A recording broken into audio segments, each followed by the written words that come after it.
Может? Так, вот моя страница на капот.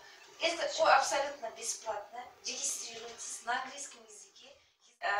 Тесты или вопросы, что угодно. Например, я здесь формулу сокращенного умножения я составила до 7 класса. Логикалық сұрақтар, педагогика дегенде бүгінге дайындап келдім. Міне я свой педагогиканы шешеге мен арнайы дайындап қойдым. Осы ашылады. Так, наберите, я сейчас начну классическое будем играть. Когда берете?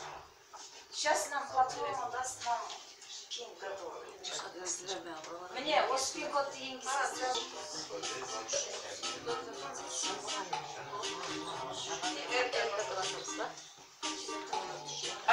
Пин шыққан соң, имя, name. Когда name выйдет, имя свое наберите. Имя свое. О, Айгерima вышла, молодцы. Улан вышел. Все,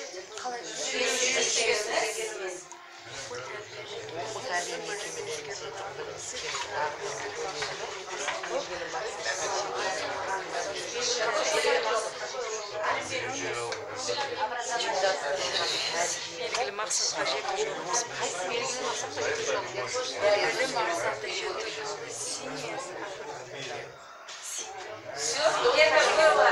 Красный надо треугольник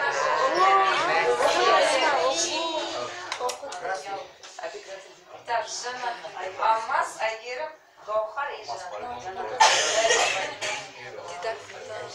Дидактика негізін салушы.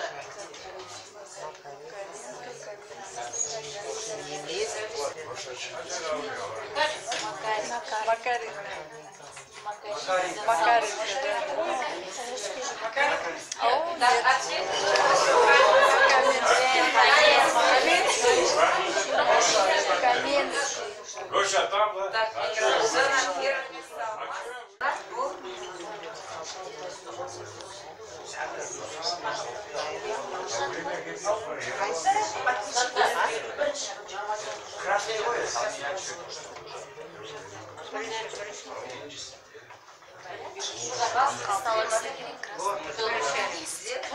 Это было красное, один все отметили. Верно, один человек верно. Так, теперь результаты такой. Алмаз первое место, Айгерим, Гаухар, Жана, так, как последний вопрос? Здесь 8 из 8. 8.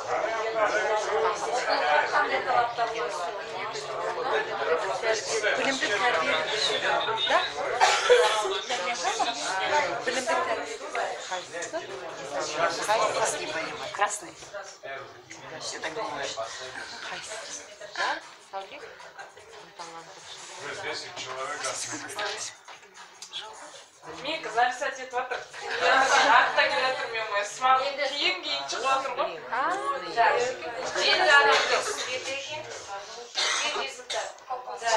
Первое место Алмаз, поздравляю. Второе место Гаухар. Третье место Жана. Место остановили. QR-код называется, вы все знаете, QR-код это штрих-код в виде квадрата. Это вы все видели. Впервые кто пользуется этим? Рекламщики пользовались. На товарах, чтобы рекламировать свои товары. А оказывается, это очень эффективно применять на уроках. Что мы выигрываем? Опять же, время выигрываем. И интерес очень... Я этот штрихи составляю. Как я составляю? Существует в интернете генератор QR-кодов. Можете записать. Так и в Google напишите. Генератор QR-кодов. Этот генератор легко и просто вам быстро за секунду делает штрих-коды. Просто на генератор выставляйте текст. Например, по русскому языку фрагмент из произведения Пушкина, допустим, да, чтобы группу дать. Вы просто копируете, вставляете туда, и это моментально вам штрих-код составляет. Вы этот штрих-код на Word закидываете и распечатываете, больше ничего. Что здесь она передает, потом сканирует себе и передает. Передай мне, Алмаз. Кому возьмите? Передайте. Во многих телефонах встроен этот штрих-код. Скачивать не надо. Телефон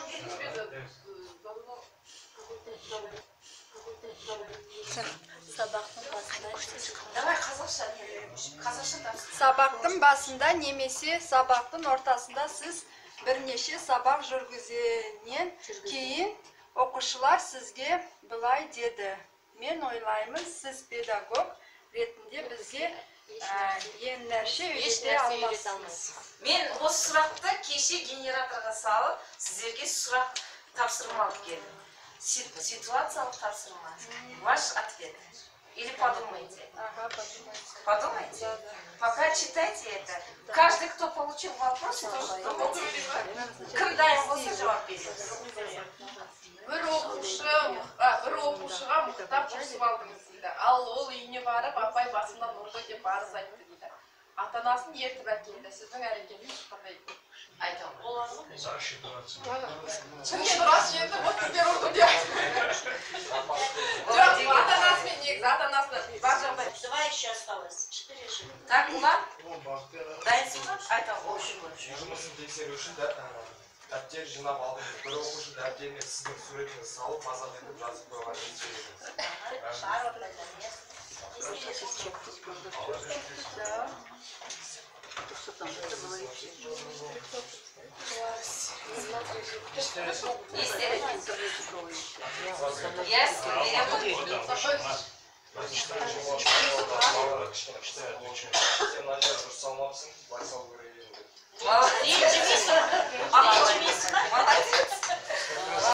Жақсы келмейді.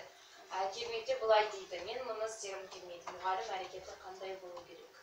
Оған мысалы басқа тапсырма беруші кішкене өзіне сай деңгейіне сай мүмкін оған қиын болуы мүмкін келген тапсырма. Басқа тапсырма беруші. Осындай моментті ситуация болған жағдайда мұғалім сразу тапсырмадан бұрын мотивацияны ойлау керек. Не істесем соған қызық болады деген сұрақ. Соның проблеманы шешсең, ондай жағдай болмайды.